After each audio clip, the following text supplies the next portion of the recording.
chance. They were born in bloody circumstance. To go, leave me, run like you've never run before.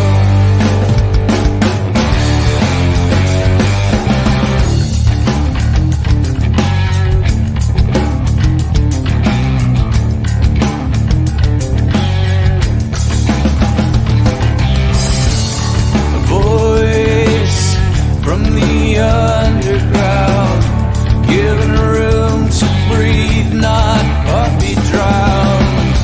So die if you get the chance. Better men than you've been, let this dance. To go,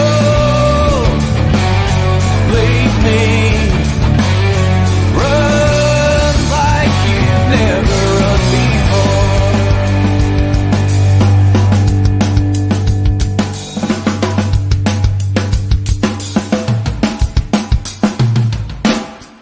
I have seen the worst, and there is nothing left for me to hate, so I can lay me down, my brothers, on the ground. I bled today until Coyote comes to raise me up and carries me away.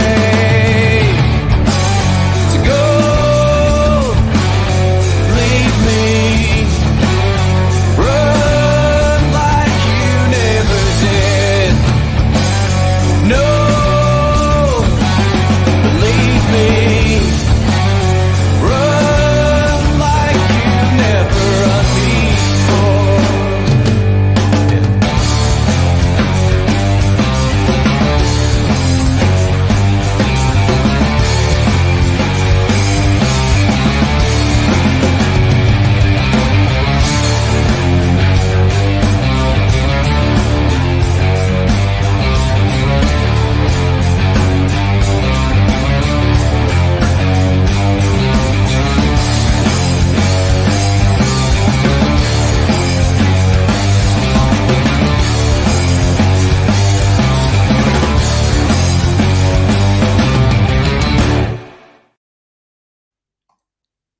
Good evening, everyone.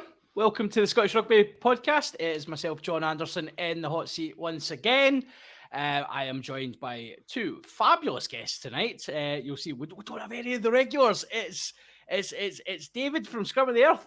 David, I've finally got you back on. I've been promising you this for weeks. So how the hell are you, mate? I see Cammy still avoiding me. Yeah. He heard you were coming on, and honestly, it was like an instant. No. Cammy had dropped out earlier on today, so there is no correlation that can be proven between Cammy not being here and David being here. So no, it's good to have you on, David. Good to see you again. It's good to be back. It's good to see you. And of course, we are joined by Lisa. Lisa is joining us once again. I am delighted to have you on once again. How are you? Yeah, good actually. I had a first little 40, well, not first little 40, a 40 back into doing some sim at the weekend, so I'm slowly but surely recovering from my 10-meter sprints, but you know, we're all good. Well, so we may have a treat for anybody who joins us on Patreon, because some other less professional athlete might have had a foray into some sort of sports recently, and to say this person is in pain today does not even cover it. So I may in-depth describe what has just happened to me with a tennis ball later on.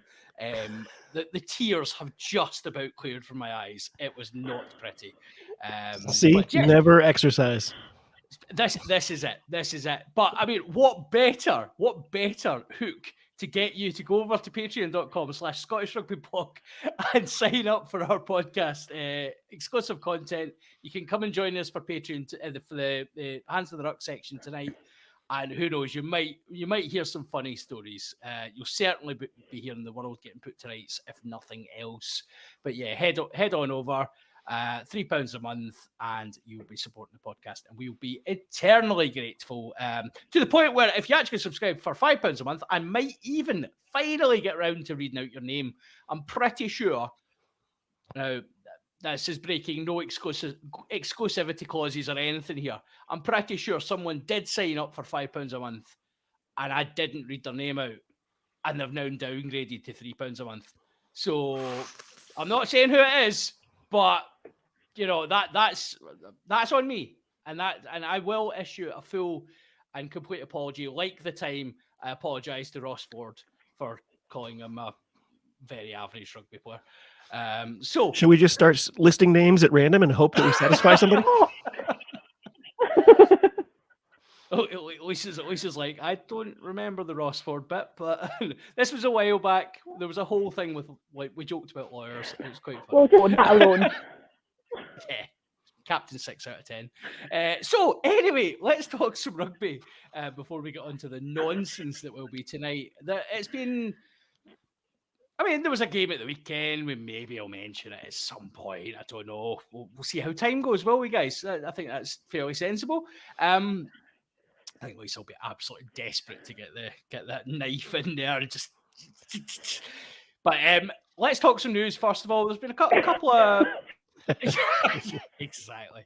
There's been a bit of news. We'll come to Scottish rugby stuff in a second. First of all, Lisa, just been announced down south. Jade Conco and Sarah Bonner have been renewed at Harlequins for a couple of years.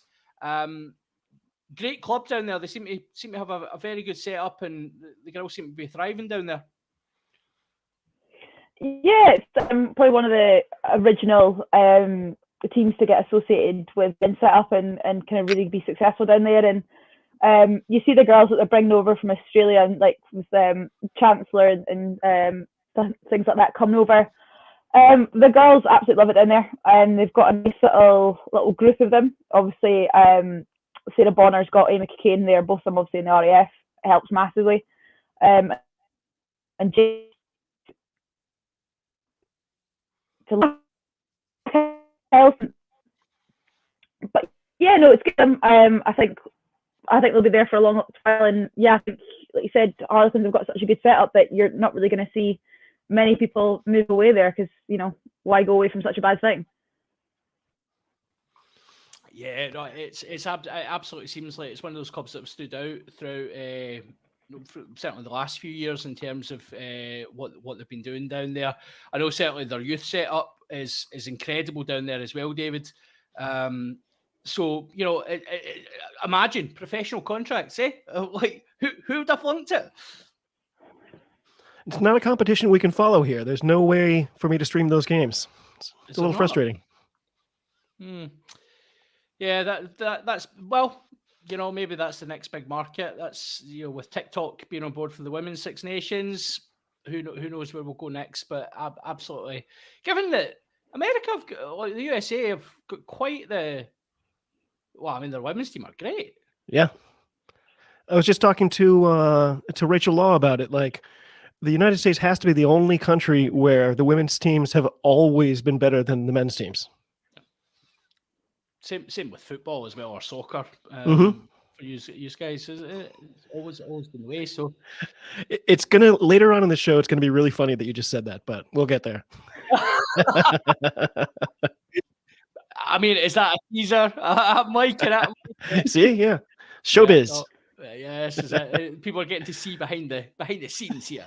Yeah. So brilliant. I'm glad to see obviously with us having professional contracts up here as well, Lisa. We're on the way, and obviously the guys playing at an incredibly high level down there. It's great to see. The other news kind of coming out before we come on to very Scottish centric World Cup officials have been announced, and Joy Neville is on the panel, which shouldn't be a shock to anyone who saw her. She's on the TMO list, so she'll be TMOing. But finally, representation on a men's World Cup official circuit. Yeah, I think it's brilliant to see. I mean, these guys have been doing it in leagues and stuff for a number of years now. So it's only been a matter of time that they get recognised at this sort of level. I'll be honest, I'm surprised Holly's not, in and around there too. Either like even as an AR, I know maybe like they might be kind of laying off with the actual taking centre circle and stuff. But yeah, I think she's probably a little bit hard done by as well, because we've seen how successful she's been. Finals, so I thought she'd probably get a nod. But I think again, Joy just breaking the glass ceiling as she always has done. So I think she'll be great having her on board there, and I think she'll be the first of hopefully many. Yeah, I mean, that was literally going to be my next question, was regarding Holly Davidson. But sorry, David, in you come. Yeah, I was going to say the same thing. I think we all agree. Like, my first thought looking at that list was, "Oh, that's a lot of white guys," and the second thought was, "Where's Holly?" Like, any list that has Matthew Reynal and doesn't have Holly, like, I don't get it. I should say, obviously, I think it might have been on the Patreon episode last week. Anyone who's watched that, I gave a quite in-depth description of what Matthew Reynal is, and it came from this man right here. Russian David. roulette in the uniform. Yep. So, yep. It is surprising, given Holly Stock in the refereeing community is massive, and every time you see her, like, for me, like, obviously putting aside it's a woman referee or any of that nonsense, she is a fantastic referee. Like, her empathy for the game is unbelievable, and second to no one. And I am surprised she's not there. No Frank Murphy. That's okay. Well, that's because Frank is sporting one of the best hairstyles I have ever seen. Oh, Frankie, like, so, someone just needs to take him aside and go, put a wee arm around him and go, Frank, it's okay. It's okay. You don't need this thing you're doing here, mate. You don't need it. It's okay. He got rid of the soup strainer, though. So. He did, yeah. Progress. That's progress. We'll see. Maybe he'll come back in pre-season and he'll be... you can just twirl it. Yeah, he'll be back to the Frank Murphy we know, and I was going to say love, but that would be stretching it highly. He really should have leaned into it. Just the whole villain thing to be like, "That's a red card." Turned up at Scotstoun with a cat. Yeah, just like halfway like that. Every time he makes a decision, he does the slow turn in the chair. Well, this is taking a turn already. Loving where this is going, guys. So yeah, we'll see. Like, in terms of the officials, we'll see where we end up as well. But it's a step, and as we've said over the last 6, 8, 10, however long weeks that we've been kind of promoting the women's game, it's we're making steps, and we just need governing bodies to not take those steps that they're making and then shoot themselves clean in the foot afterwards. Which, on that note, Lisa, we obviously talked last week about the World 15s and the mysterious tournament, the unknown. So they're heading off to New Zealand and South Africa, it seems. Yeah, I mean, at least they know where they're going if they don't know who they're playing against. So at least something. They've got rough dates. They've got a country. I mean, that means you can probably book some flights, maybe some accommodation. Maybe they camp. I don't know. Oh God, no! Don't talk about camping. We had a horrible camping trip with the Royal Marines, and that was horrendous enough. So, no. Team building, awful. No, no team building should ever take place under canvas, ever. Oh, fact. God, no. God, I think the only fun bit was like we had to face paint each other. Other than that, we're like, there's a reason we play rugby. Like, we're not doing this. This is not fun. I mean, that sounds like a Patreon special right there as well. Like, God, there's so many stories from that.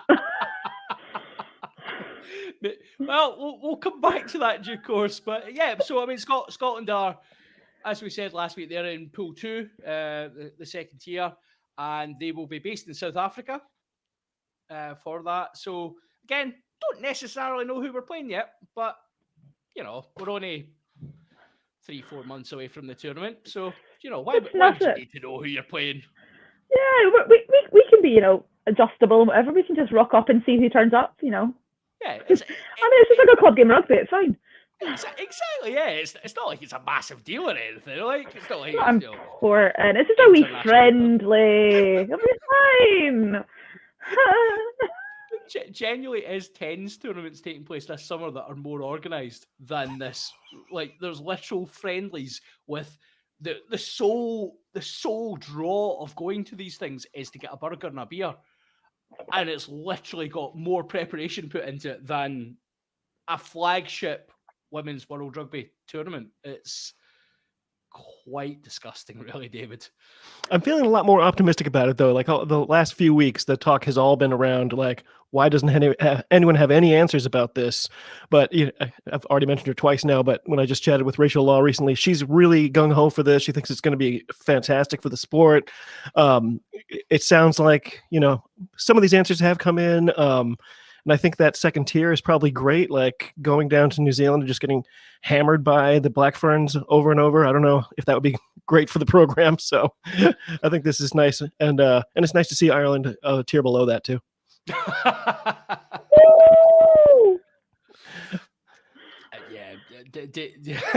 I think I've been like almost infected David with my view on Irish rugby over the years. Yeah, that came out of nowhere though, David. I'm quite impressed. I'm proud of you, buddy.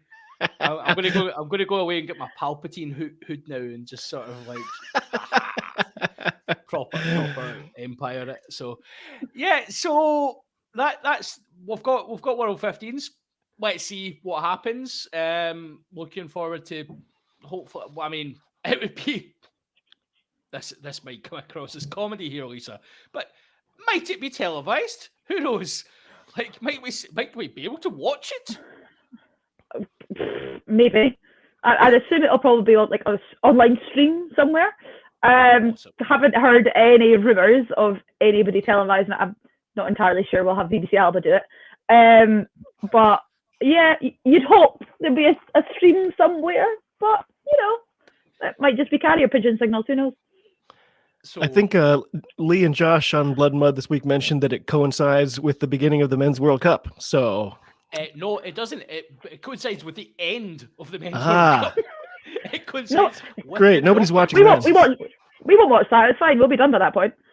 Well, exactly. Yeah. Aye, we're going out the group stages anyway, and we'll come to that in due course. But yeah, so it's fine. I mean, some other people might be interested in it. Might want to watch it, suppose, but nah. The sad thing is about like doing obviously a rugby podcast is I probably will actually have to watch it, and I'll be a bit annoyed about that. But it'll be fine. It'll be fine. We're already being flippant. I'm sure those two events can coexist in perfect harmony, and it is not another absolutely scandalous scheduling decision, a la the Women's World Cup. Well, I almost never get to watch these games live anyway, so for me it won't make that much difference. It's it's really my schedule that tells me when I'm going to watch these things anyway. So maybe that's the fan they're going for then, David. Maybe this is they've literally done a user persona for their games and they went, do you know who really is the absolute target fan? It's David. Do you know this David guy? I bet he would watch. Right, speaking of Rugby World Cups, speaking of Scotland, the news, the worst kept secret in World Rugby has finally broken. Gregor Townsend has had his contract extended to 2026 of all the years in the world. David, pop quiz, 2026. How many years is that before a World Cup? Oh, that sounds like it might be about a year and a half. Yeah. Funny that. Absolutely, April. David. What a strange. I mean, I guess he probably signed it in April, so I guess they'd say that's why. But it just looks very weird. Yeah, his current contract ends after the current World Cup, so it'll be moving on from that. Lisa, I'll come to you first. So we've talked about Gregor extending his contract on here before. We talked about the timeline being a bit weird. We originally thought it might be 2 years. 3 years is I'm not sure about it, but where do you stand? I mean, I think it's a good thing that we've got something solid in place going forward to the World Cup. I think we needed that. We need some sort of consistency. I think the players needed that as well, and knowing what was happening. And I suppose Greg himself needs to know he's got a bit of security. But yeah, having his contract end after the Six Nations in 2026 is a bit odd. I'm not going to lie. Is that just going to be another review of, here, we'll give you another couple of years and then you'll be good? But yeah, I mean, current displays, he's probably deserved another bit of a shot. I just want to see how he goes once all your big names kind of go. So obviously once Stuart's gone, once both Stuarts have gone, to be honest, and see how he brings up the youth from that, and see if he's able to bring some youngsters coming through from 20s, from elsewhere into the squad, and see how that goes. But I'd like to see if he can solidify what he wants to play and how he wants Scotland to play. It's been interesting. You're absolutely right, Lisa. I think on his current display, David, the last obviously the last Six Nations was positive. The autumn, in spite of how it started, was positive. It does deserve to go again, but there is a lot of challenges ahead of him. Is this the right decision? So it's a great question, and I've literally spent the last couple of days scratching my head thinking about it. This past well, by the way, first of all, this is his 6-year anniversary. May 8th in 2017 was the first time he selected a squad for those June tests that year. And I feel like that's enough. I feel like because the Six Nations seem to erase everyone's memory about the whole Finn debacle, but I still have it stuck in my craw. I still thought that was so ridiculous. I think you and I talked about it at the time. Like, if your position is, I think this guy's too big a distraction, so therefore I'm not bringing him into the squad, say that. You can say that. You're in charge, and you know better than I do. But the whole, I'm not going to select him right now because of form. He was one of the top players in the top 14 at the moment. Like, he was killing it. It was just such an obvious untruth.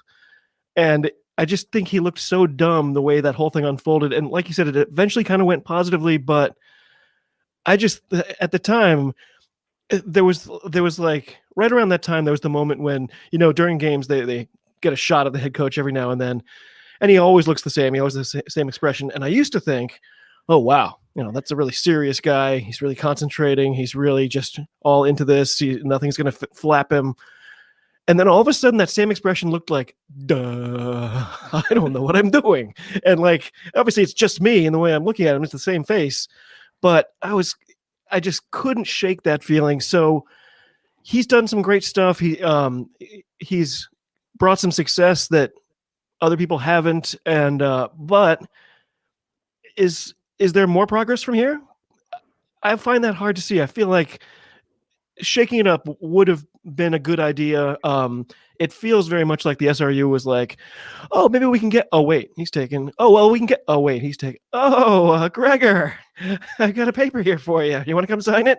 It just seems very strange. And I eventually came down on the side of the fence that, no, not a good idea. Probably should have gone a different direction.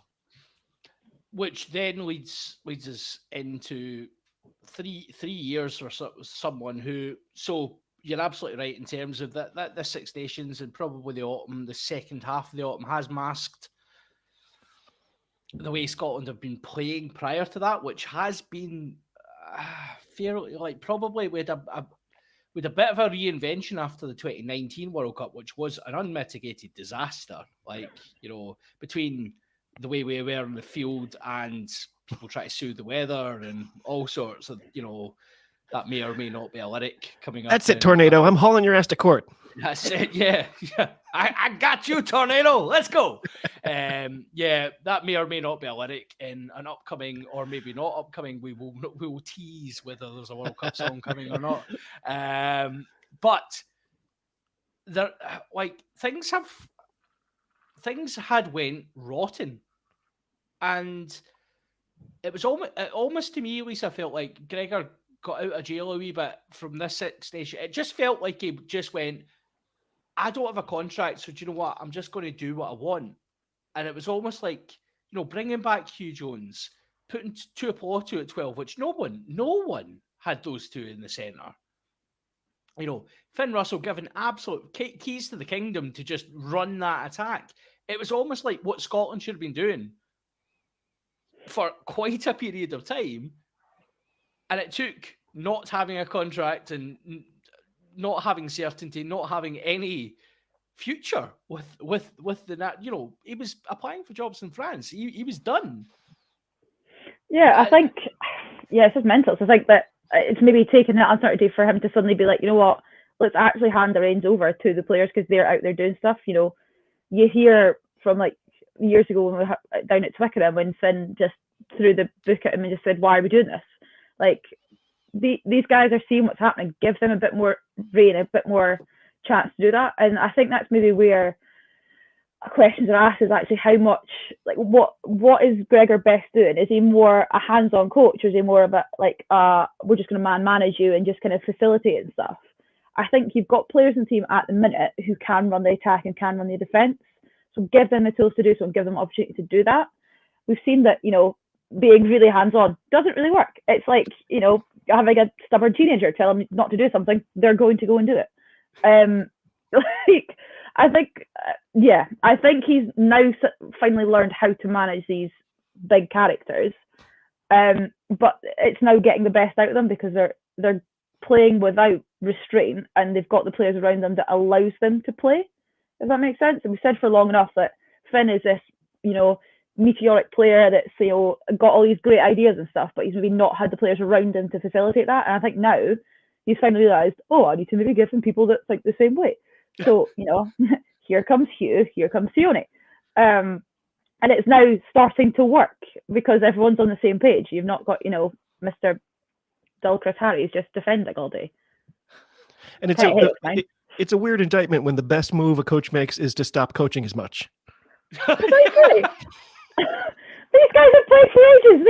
They know how to pass the ball. They know what to do. Like, just say, here's a video. What do you think? Fabulous. I thought the same thing. Let's go. Yeah. I read I was reading. So I occasionally read really, really dull sports books. That will probably not come as a surprise to most. But I know, instantly. Yeah. But it was looking at so this book was talking about the actual impact of a head coach and the cult of personality that head coaches want you to believe that they're really, really important. And there is no getting away from. So there's no getting away from a bad head coach is really detrimental to a team. A good head coach is not nearly as impactful as they want you to believe they are. And this book talks about it in depth. I'll look it out and pop the link into the post for anyone who is similarly challenged. Is it called The Warren Gatlin Story? Well, yeah, it might actually have been his autobiography, actually, come to think of it. No, so it does talk about, like, professional players, as you rightly say, Lisa, these folks know exactly how to play rugby. They know what they're doing with a very basic amount of coaching around the actual technical aspects of the game. They should be able to produce what they're doing. Now, the big part for me, and probably where Scotland have really, really benefited and need to secure more of the mental side of things, having Aaron Walsh involved this autumn and Six Nations, the difference in the mentality, Rory from the blog is all over Mr. Walsh's stuff, but I've listened to his podcast as well. He is very good. And that, for me, is where the difference can be made with these world-class players. And Townsend, he needs to take a step back. He needs to take a step away. Does he need to actually just not be there? Well, quite possibly, but we do need a head coach, I suppose. But yeah, it's a very, very strange one. And this obviously then all fed into, at the same time, the squad announcement that no one knew was happening. Like, I'm pretty sure I was emailed by the SRU to tell me they were announcing it, and still didn't even know it was happening. Because, like, Anyway, If a squad is Scot- announced in the forest and nobody's there to hear it, exactly, yeah. So Scotland have announced their World Cup squad. Won't you have it? Well, their extended squad for the World Cup. Now, many casual listeners may be like, well, okay, so they've announced who's possibly going to the World Cup. There is no limit at this point as to who gets a call up. Wales have literally, I'm pretty sure, because I at one point had a connection to Wales. I'm pretty sure I nearly get called up by Gatland because he's announced about 117 players in the squad, and no Samson Lee. Figure that. But yeah, Gregor's he's went for quite a streamlined number, Lisa, and we'll talk about a couple of the big calls. But I mean, what does it feel like to be called up for Scotland? First of all, how does that go? Usually it's just a wee email, to be honest. It's not exactly the most dramatic thing in the world. You expect it to be this amazing thing, like, oh, here's like this like gold leaf letter. It's usually just an email being like, dear so and so, please make yourself available and come down to Orium at this time. And you're like, oh, fabulous. I think the boys usually get a phone call. I think Gregor phones quite a lot of them, from what I've heard, which is a nice, lovely touch. If you're getting selected, if you're not getting selected, less so. Call that the call of death. So if you can get through the Monday before selection comes out, amazing, you're in. But usually just put your phone on mute. You're like, don't call me, it's fine. But yeah, it's not as grandiose as you think it is. I mean, I think it could be better, but I think the fact he's gone for so streamlined is means he doesn't have to make as many culling phone calls, I suppose. He says he's going to, chop it to 33 midway through the autumn, or the summer test, sorry. So that could be interesting for a few guys here. You play one game, and then actually that's you done. So it's going to be quite stressful for a few boys who know they're kind of on the cusp. But I think it's interesting we've gone for such a streamlined straight away because, we know what rugby's like. A few injuries could happen, or, life happens. So it's going to be interesting if they're going to have to call people from outside of this 41 to then suddenly get really up to speed. But yeah, it's better than the whole entirety of Wales getting called up. But Well, it certainly gives you more indication. I absolutely love that your Scotland call up is done by mail merge. That is literally completed. Like everything I thought about the SRU right there. It's just in a nutshell. At the end of training, are they like, make sure you check your spam folder tonight? Often, yeah, being like, we just double check we've got your right email address. Yes, it's like, yeah, we do. And it's when you don't get an email and you're still waiting there, being like, okay, you're going to tell me if I'm coming or not. That's a great phone call to have. Where you're like, hi, just am I supposed to still be at testing this December? No. Oh, great. Okay, fabulous. I'm so happy I moved my flight so I could be here and not test. Hearing from a friend. that sounded very very specific, Lisa. Gonna be honest. Just picking it out there, Yeah.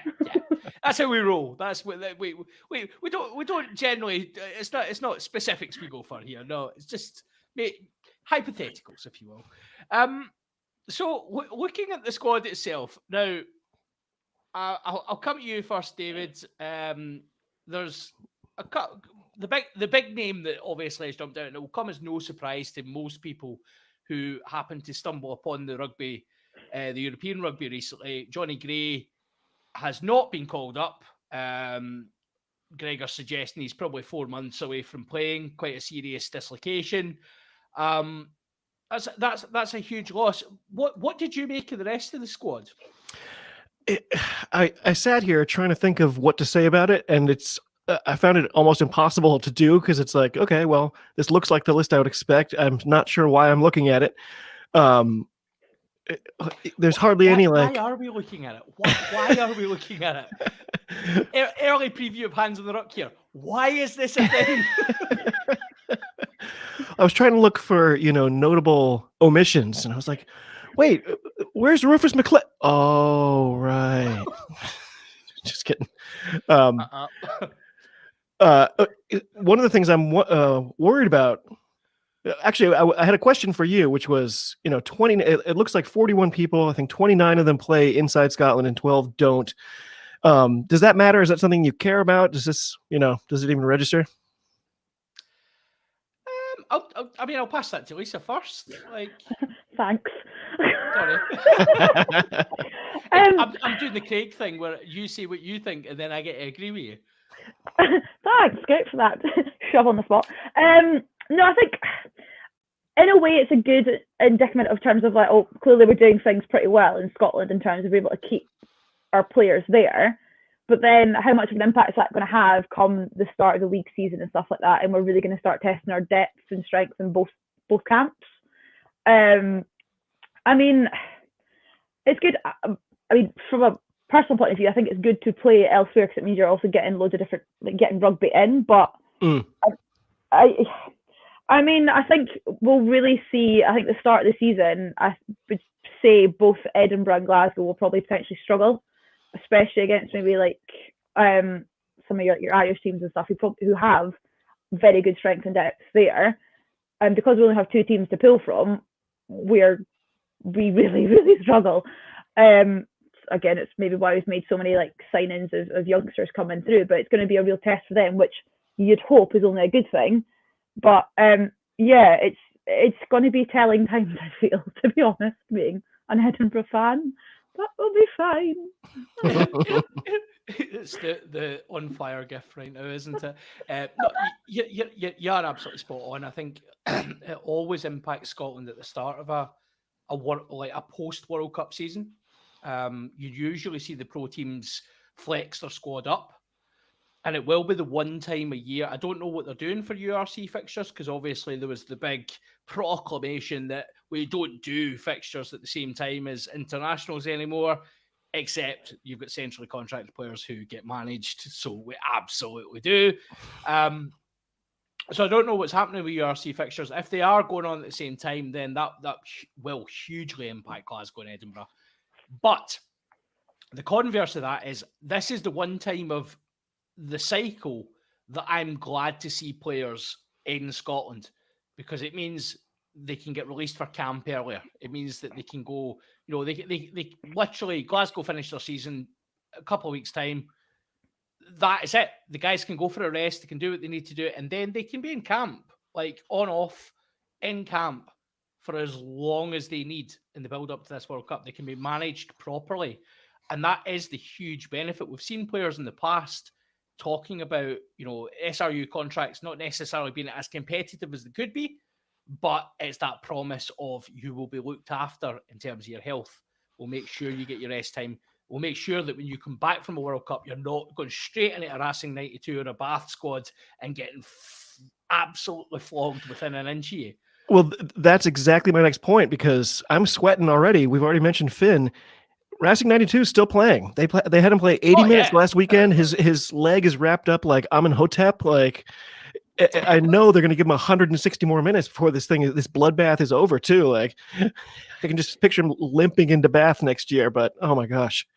Well, that's the difference when you hand over €1 million to someone a year.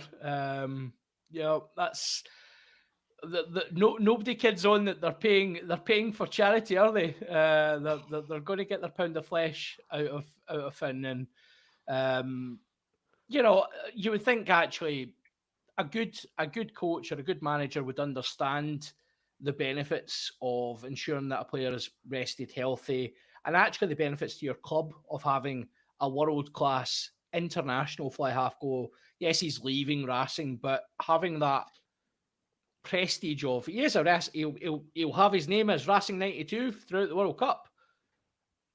Having that promotion for your brand of this is a fly half that we have had for a few years. There he is tearing it up for Scotland and getting knocked out in the group stages. So sorry. It just flowed so easily. How do you know these things in advance? Oh, right. Oh yes. Well, I've been predicting it for 3 years since the draw was made, which again makes a slight mockery of the Rugby 15 nonsense with we've only known the World Cup draw for 150 years and based on seedings that were from the 1800s. So why would we have an understanding who we're playing in a women's international fixture in 4 months? Doesn't seem right. Crazy talk, honestly. Does it seem weird that Jamie Doby and Ben Healy have the same number of caps? Did they really? Yeah, one. That does feel weird. That feels very weird. I didn't know that. And they both have more caps than Stafford McDowell, which is also bizarre. Yeah. I mean, Jamie Doby, the thinking man's winger these days at Glasgow by necessity. I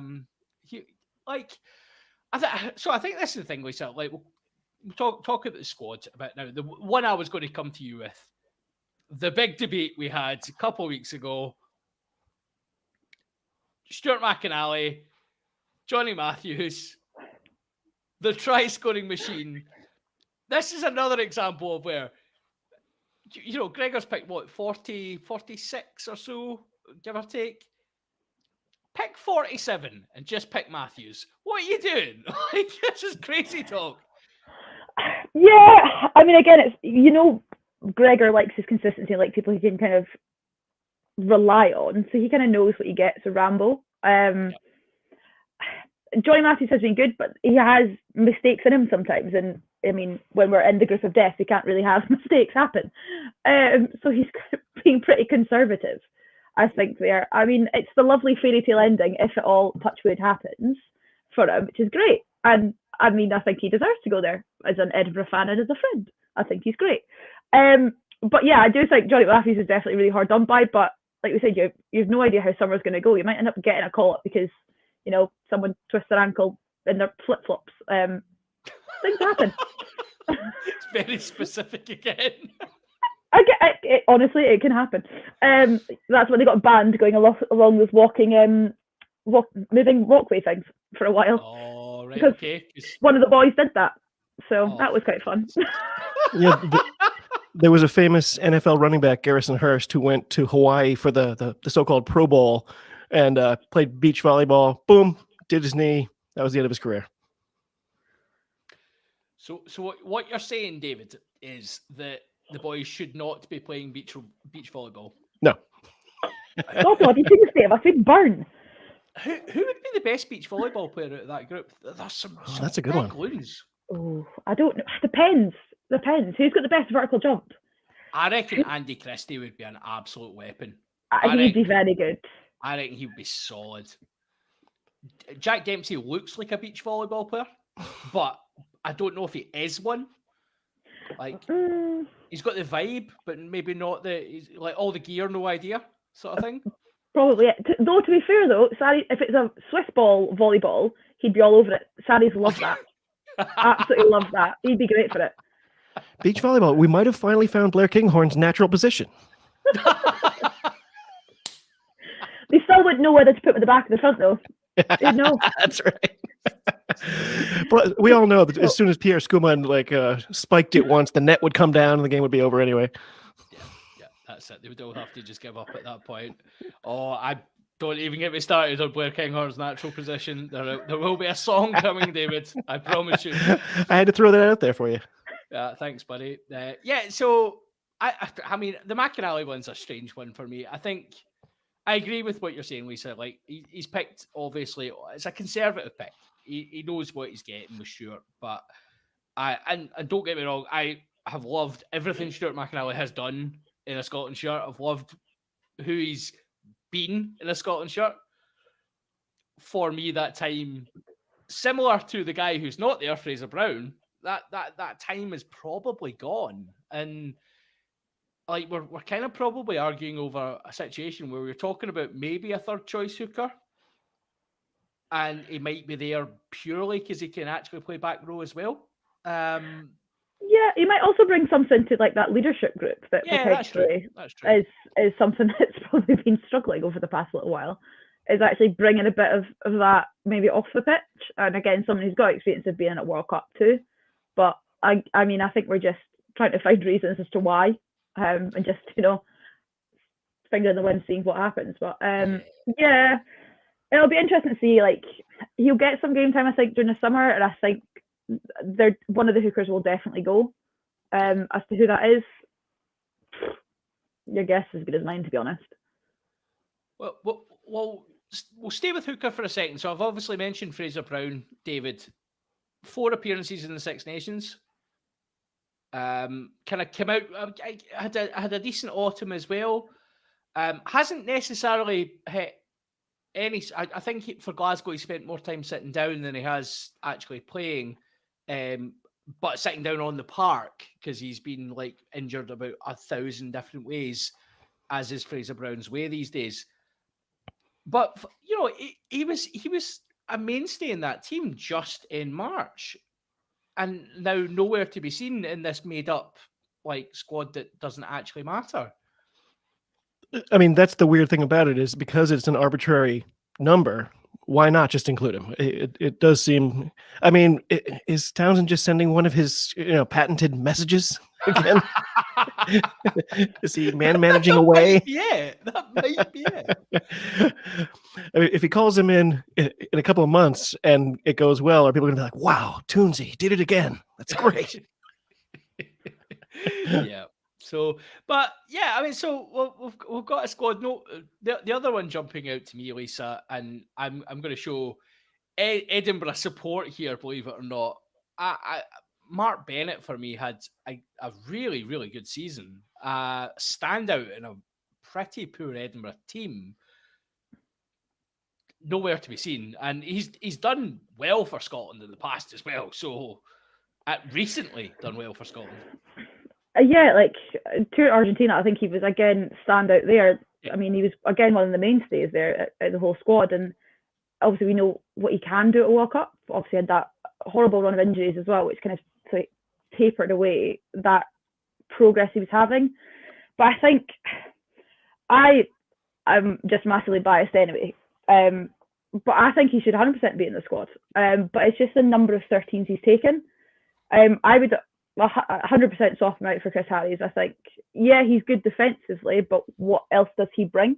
Yeah. When you look at the way that we're trying to play now, we need a 13 who's a bit creative, who can give opportunities to Doohan and Darcy and Blair and Stewart coming in from 15 as well. But he is really, really hard done by, and I think it just comes down to the fact there's just too many 13s he's chosen, and with Sione being able to play 12 and 13, I think that's hampered him there. But I would love for him to get another crack at a World Cup, 100%, and I hope he gets into this one. But yeah, it's heartbreaking, to be completely honest. But hopefully he gets to get a wee shot. And not that I really ever wish for anyone to get injured, but I hope he gets a shot somehow. But yeah, like I say, he's been outstanding for Edinburgh, and I think it would just be, a little just cherry on top to finish that a bit there. But that's the game of rugby. It can be sometimes pretty brutal and cutthroat. I think you touched on that, Lisa, really well. Actually, the Chris Harris debate.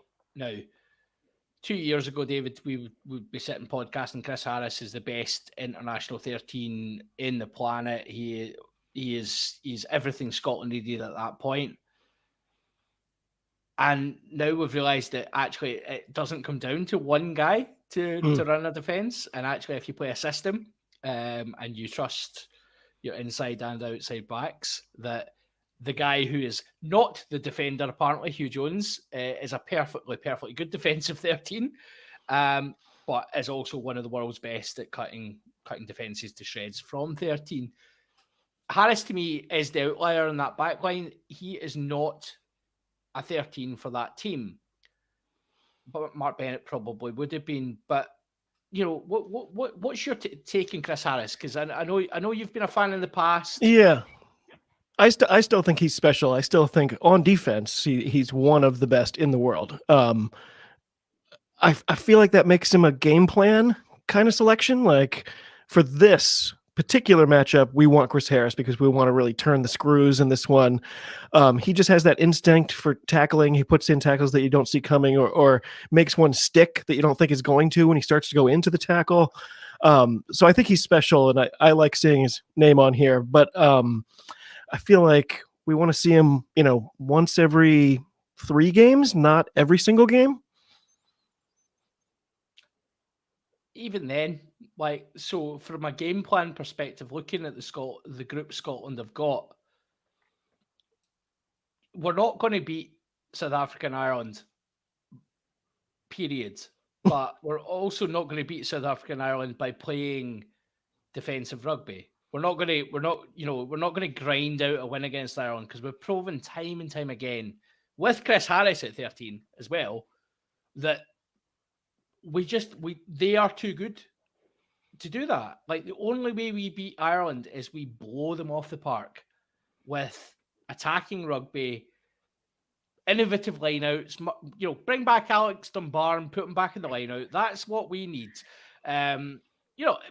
Flippantly speaking, but we need a bit of innovation with creativity. Same with South Africa. If you go toe to toe with South Africa, they will 50-point us. So Chris Harris, to me, just doesn't I love Chris Harris. I think he's a great player. He's not been utilised in the Scotland setup, and his defensive play is amazing, but he just can't do what the other 13s can do in attack, and that's what our 13 needs to be. We don't need, look at the other amazing 13s in the Six Nations. The one that always jumps out is Gael Ficou, right? Defensive general for France. The guy was an absolute standout player. When he first broke the scene, he was one of the best attacking 13s in the world. He is phenomenal. Now, I'm not saying that we are anywhere near the level of France. We play in the same competition as them, so we should be looking to challenge them. And to do that, you need a 13 who can attack, but also is able to control defence. We've got everything we need in Sione Tuipulotu at 12 to control a defence. Let Hugh Jones run riot. We don't need Chris Harris. Yeah, we need someone with an outside break, and unfortunately, Chris Harris doesn't have that. Because they say when we have someone like Sione at 12, he's going to suck defenders in and give opportunities and give spaces there. We need someone who's able to take that, and it's just not his natural way of playing. He is very much I'm going to go a north-south and I'm going to run pretty hard, and I mean that works at Gloucester. But I think, like you said, the way that Scotland are trying to play and try to play a little bit more expansive, that just isn't his wheelhouse at the moment. And I'd struggle to see if he'd even go on the bench either, because likelihood is they're going to probably go for a 6-2 split, and you're probably going to take a Cam Redpath who can play 12 and 13 relatively comfortably. Yeah. So 10 as well. Yeah, exactly. So you'd rather have that, because, like you say, playing against the likes of South Africa and Ireland, we're going to get pretty battered up front. So you're going to want to have as many forwards on the bench as humanly possible. So yeah, I just struggle to see where he can fit in with the way that Scotland are looking to play now. I think you might be talking me out of it right now as we speak, because I was thinking, oh well, I'll cleverly say, well, what about the Tonga match or something like that, where you already are pretty sure your offense is going to be okay, but might as well really try to see if you can keep them from scoring all over the place. Why would you have somebody on the squad for one game that you're probably heavily favored to win anyway? Yeah, and it's a small squad as well. Hence why we're already talking about versatility. Hookers that can play back row, and we know Townsend loves a versatile squad when it comes to World Cup. So it'll be interesting. I totally agree with what you said earlier on, Lisa. This ridiculous list means absolutely hee-haw, and actually any player who is remotely qualified for Scotland is still in with a shot at getting to World Cup. So let's just ignore this nonsense. We've talked about it for 25 minutes. But it means nothing, right? A great use of our time. Yeah, this is the problem. This is what the SRU do to us. They give us this nonsense, and then we have to talk about it because it's a thing. No, it's an indication, but there's plenty of scope for people to come into this team. So let's not worry too much. I did want to ask both of you how you're feeling about Jamie Ritchie's tenure as captain. How do you think that's been going? You can So go first. I will go first. I will go first in this instance. Yeah. So I think Jamie Ritchie is learning on the job. I think he's in a difficult position in that Scotland have been conceding penalties, and we've been up with a few inexperienced referees as well, which have meant that Jamie Ritchie, his communication style is quite abrasive at times. And that when you've got a new referee or someone who's fairly inexperienced, that can be quite I've read this in a textbook that's not what he's meant to do.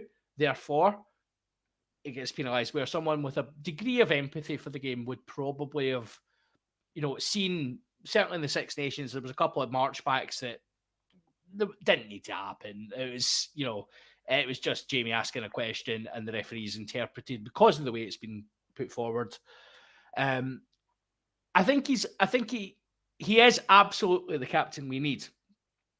He absolutely is, but I think he has a steep learning curve ahead of him in terms of his communication and the way he approaches referees. But he's a young man, and that will come with time.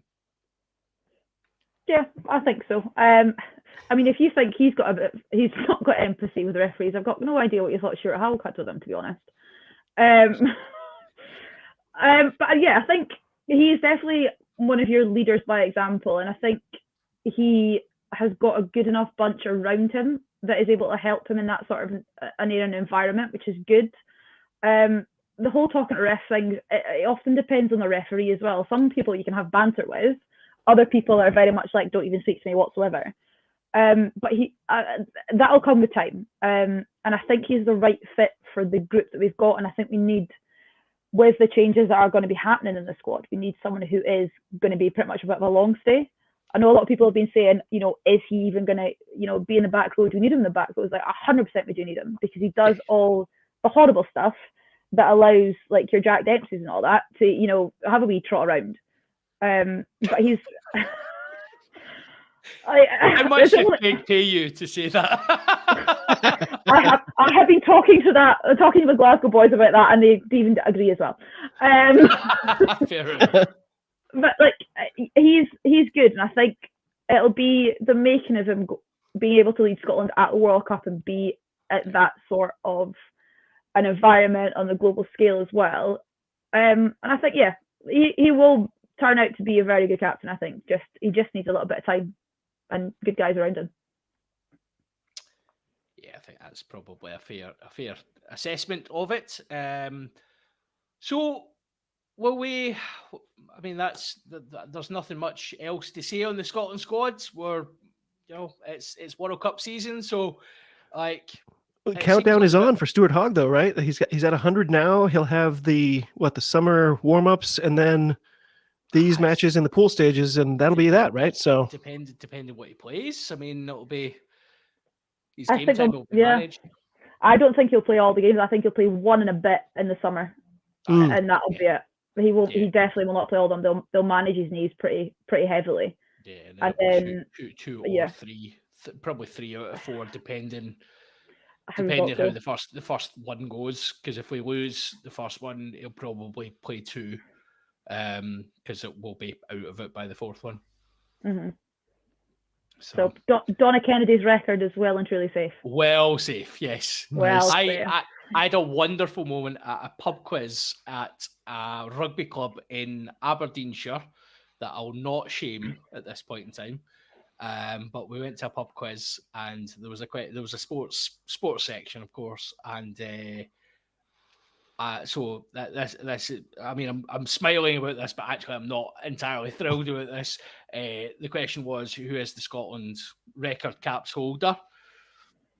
And I was immediately Donna Kennedy, because that's the correct answer. Yep. And then someone shouted out, "Do you mean men's or women's?" And they were like, "Record caps holder." And I was like, well, I'm absolutely correct then. This is great, cool. And then he came back. He was, oh, sorry. No one cares about the women's caps. It's the men's caps that count. And I was like, you fucking what? And I Was it a apologized for senior official in the swearing as well. IRFU? Probably. Yeah, so I know. I was like, what? You what? Wow. So yeah. Oh, my screen has just cut off. Oh, there we go. You're back. Like literally, my incandescent rage made the screen melt away. So yeah, that was at a rugby club in Aberdeenshire of some variety. It's 2023, John. You should really transition to like an LED rage these days.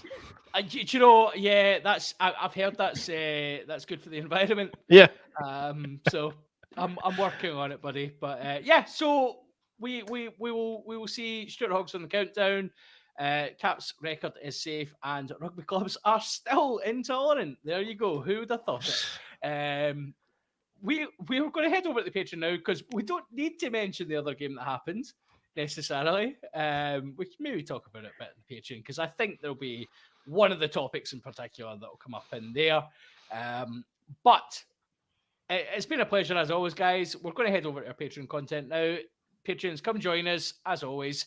We'll be back next week because will we be back next week? We will be back next week, won't we? Yeah, we'll be previewing a European final next week, boys and girls. Yes, we will.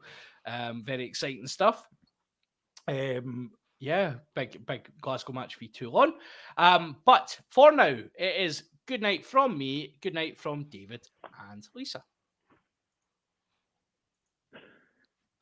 A silent good night. That is bold. I like that.